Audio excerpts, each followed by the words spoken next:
মৰিমা। চিন্তা আমাৰ প্ৰত্যেকৰে নিজৰ নিজৰ নাম আশ্ৰয় কৰি তৰি যাব বিচাৰো নে নাম ক'তো পোৱা নাই। মহন্ত গোস্বামী শৰ্মা দেৱী উপাধিধাৰী বাপ আইসকলেহে কৃষ্ণ নাম লৈ তৰি যাব, বাকীসকল নোৱাৰে, এইবুলি ক'তো কোৱা নাই। সৰ্বপ্ৰথম আমাক এনেধৰণে সিদ্ধান্তটো দিলে, মৎস্য কুৰ্ম আদি অংশ অৱতাৰ যাৰ, ঈশ্বৰ কৃষ্ণক কোটি কোটি নমস্কাৰ। মৎস্যৰূপে অৱতাৰ ভৈলা প্ৰথমত কীৰ্তন গ্ৰন্থত চতুৰ্বিংশতি অৱতাৰ প্ৰথমতে শংকৰ গুৰুজনাই দৰ্শন দিছে। ভগৱন্ত পুৰুষেও মৎস্যৰূপে অৱতাৰ ধাৰণ কৰিছে। সত্যব্ৰত ৰাজাক প্ৰলয়ৰ সময়ত সুন্দৰভাৱে পথ নিৰ্দেশনা কৰিছে, 4 বেদ উদ্ধাৰ কৰিছে। আদি আদি লীলা ভগৱন্ত পুৰুষে মৎস্যৰূপে অৱতাৰ ধাৰণ কৰি জীৱৰ কল্যাণ সাধন কৰিছে। কুৰ্মৰূপে অৱতাৰ ধাৰণ কৰি মন্দৰ পৰ্বতক পিঠি পাতি ধৰি দেৱাসুৰৰ দ্বাৰা সাগৰ মন্থন কৰোৱাই অমৃত উৎপন্ন কৰি অসুৰৰ বিপৰীতে দেৱতাসকলক অমৃত পান কৰোৱাই অমৰ কৰোৱাৰ এটা ব্যৱস্থা লীলা ভগৱন্ত পুৰুষেই কৰিলে।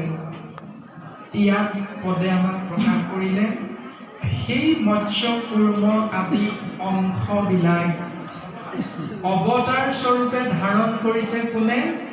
ঈশ্বৰ কৃষ্ণদেৱে। আৰু সেইজনাৰ চৰণ কমল ঈশ্বৰ কৃষ্ণক কোটি কোটি নমস্কাৰ বুলি কৈছে। কোনে জনাইছে? আমি সমস্ত জনাৰে গুৰুৰ গুৰু জগতগুৰু পৰম গুৰু শ্ৰীমন্ত শংকৰদেৱ গুৰুজনাই। আমি কোন? সেইজনা গুৰুৰে প্ৰপন্ন শিষ্য। যদি গুৰুজনাই সেই অৱতাৰবিলাক ধাৰণ কৰা সৰ্বশক্তিমান ঈশ্বৰ কৃষ্ণদেৱৰ চৰণ কমলত কোটি কোটিবাৰ সেৱা জনাইছে, আমি তেতিয়াহ'লে দিনটোত কেইবাৰ সেৱা জনাম? এইটো চিন্তা কৰাটো আমাৰ প্ৰত্যেকৰে দায়িত্ব, কৰ্তব্য।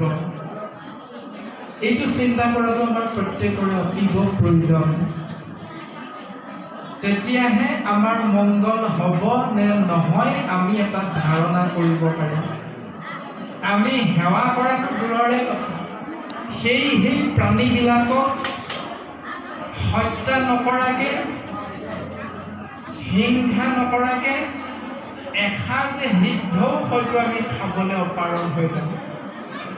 যিবিলাক জীৱ হিচাপে ভগৱন্ত পুৰুষে অৱতাৰ ধাৰণ কৰিছে, সেইবিলাক জীৱকে মাৰি কাটি আপুনি মই আহাৰ হিচাপে গ্ৰহণ কৰাটো শ্ৰেষ্ঠতম জীৱ মনুষ্য আমাৰ চিন্তা।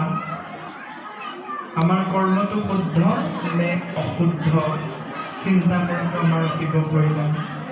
আৰু সময় সাপেক্ষে আমাৰ গৃহস্থী ধৰ্মত যেতিয়া কৰ্ম কৰা যায়, সেই কৰ্মবিলাকত ভকতসকলে আশীৰ্বাদো দিয়া যায় যে কায়ে কষ্টে ব্ৰতে বিধানে থাকি সেউকী সমস্তই যেই ধৰণে ভকতক সেৱা ভাগি কৰিব লাগিছিল তদ্ৰূপ কৰিব পৰা নাই।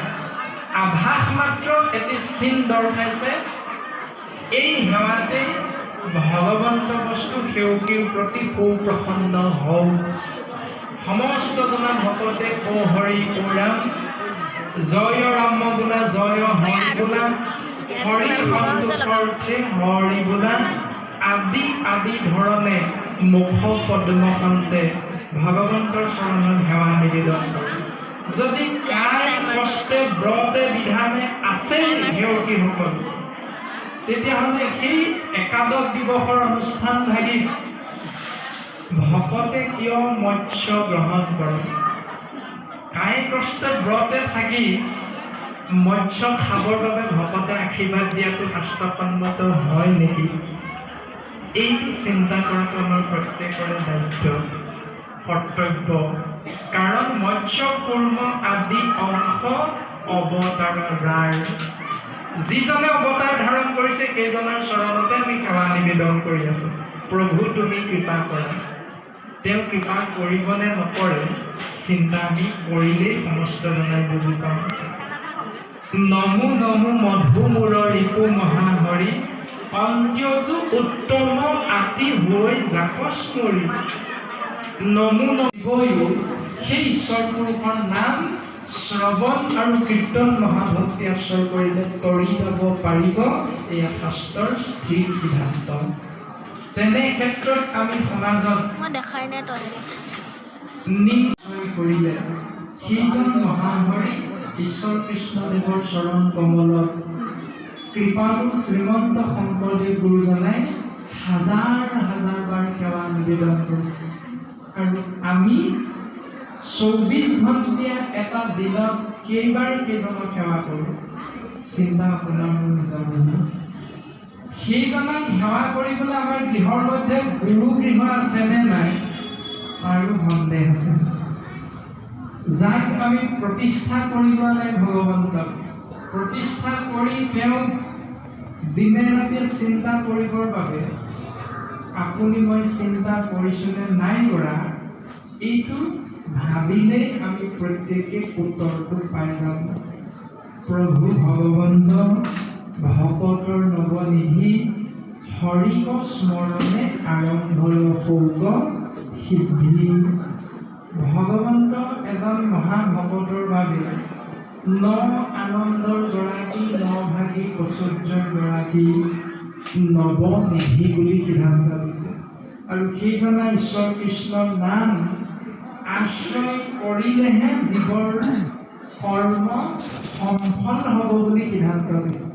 যদি সেইজনাৰ নাম আশ্ৰয় নকৰোঁ তেতিয়াহ'লে কোনো কাৰ্যতে জীৱই কৃতকাৰ্যতা লাভ কৰিব নোৱাৰে।